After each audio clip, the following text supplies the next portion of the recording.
ओम शांति। 23 जनवरी 2026 के बाबा के मधुर महावाक्य। बाबा कहते, मीठे बच्चे, तुम्हारे मुख से सदा ज्ञान रतन निकलने चाहिए। तुम्हारा मुखड़ा सदा हर्षित रहना चाहिए। तुम्हारे मुख से सदा ज्ञान रतन निकलने चाहिए। तुम्हारा मुखड़ा सदा हर्षित रहना चाहिए।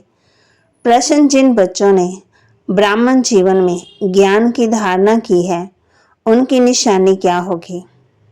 जिन बच्चों ने ब्राह्मण जीवन में ज्ञान की धारणा की है, उनकी निशानी क्या होगी? उत्तर, उनकी चलन देवताओं जैसी होगी। उनमें दैवी गुणों की धारणा होगी। उन्हें ज्ञान का विचार सागर मंथन करने का अभ्यास होगा। वे कभी आसुरी बातों का अर्थात किचड़े का मंथन नहीं करेंगे। उनके जीवन में गाली देना और गलानी करना बंद हो जाता है। उनका मुखड़ा सदा हर्षित रहता है। धारणा के लिए मुख्य सार, अपने हर्षित मुखड़े से बाप का नाम बाला करना है। ज्ञान रत्न सुनने और सुनाने हैं। गले में ज्ञान रत्नों की माला पड़ी रहे। आश्री अवगुणों को निकाल देना है। अपने हर्षित मुखड़े से बाप का नाम बाला करना है। ज्ञान रत्न ही सुनने और सुनाने हैं। गले में ज्ञान रत्नों की माला पड़ी रहे। आश्री अवगुणों को निकाल देना है। सर्विस में कभी थकना नहीं है। उम्मीद रख शौक से सर्विस करनी। विचार सागर मंथन कर उमंग उल्लास में रहना है। बाबा कहते, सर्विस में कभी थकना नहीं। उम्मीद रख शौक से सर्विस करनी। विचार सागर मंथन कर उमंग उल्लास में रहना है। वरदान, कन्फ्यूज होने की बजाय लूज कनेक्शन को ठीक करने वाले समस्या मुक्त भव। कन्फ्यूज होने की बजाय लूज कनेक्शन को ठीक रखने वाले समस्या मुक्त भव। सभी समस्याओं का मूल कारण है कनेक्शन लूज होना। से कनेक्शन को ठीक कर दो तो सर्व शक्तियां आपके आगे झुके घूमेंगी। यदि कनेक्शन जोड़ने में 1-2 मिनट लग भी जाते हैं तो भी हिम्मत हार कर कन्फ्यूज ना हो जाओ। निश्चय की फाउंडेशन को हिलाओ नहीं।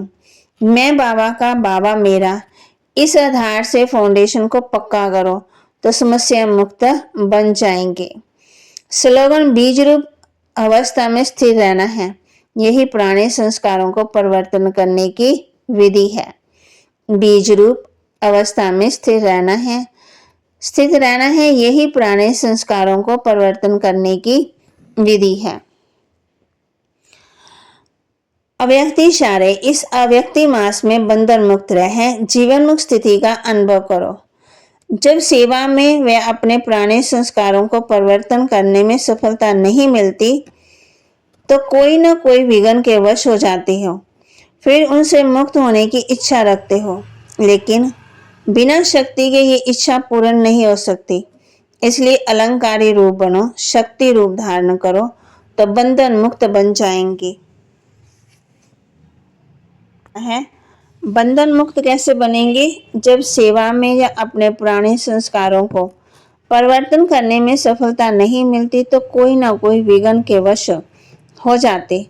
फिर उनसे मुक्त होने की इच्छा रखते तो हो, लेकिन बिना शक्ति के ये इच्छा पूर्ण नहीं हो सकती। इसलिए अलंकारी रूप बनो, शक्ति रूप धारण करो और बंधन मुक्त बनो। अलंकारी जिसे विष्णु को दिखाया, शंख, कमल फूल, चक्कर, गदा। तो बाबा कहते, जब भी कोई समस्या आए तो इन अलंकारों को यूज करो। शक्ति रूप धारण करो और बंधन मुक्त बन जाएंगे। बाप बहन समझाते ज्ञान और भक्ति के ऊपर। ये तो बच्चे समझ गए हैं कि भक्ति से सदगति नहीं होती और सतयुग में भक्ति होती नहीं। ज्ञान भी सतयुग में मिलता नहीं। श्री कृष्ण ना भक्ति करते ना ज्ञान की मुरली बजाते। मुरली माना ही ज्ञान देना। गाते भी ना, मुरली तेरी में है जादू। सिर्फ मुरली बजाना ये तो कॉमन फकीर लोग भी बजाते रहते हैं। इस मुरली में ज्ञान का जादू। अज्ञान को जादू तो नहीं कहेंगे, मुरली को जादू कहते हैं। मनुष्य देवता बनते तो ज्ञान से। जब सतयुग है तो इस ज्ञान का वर्षा है, वहां भक्ति होती नहीं, भक्ति होती है द्वापर में, जबकि देवता से मनुष्य बन जाते। बाप कहते हैं, ये ज्ञान तो तुम बच्चों को अब भी मिलता है, ये सतयुग में नहीं होगा। इन देवताओं में दैवी गुण है। तुम महिमा भी करते हो ना, सर्वगुण संपन्न, 16 कला संपूर्ण, संपूर्ण निर्विकारी, मर्यादा पुरुषोत्तम।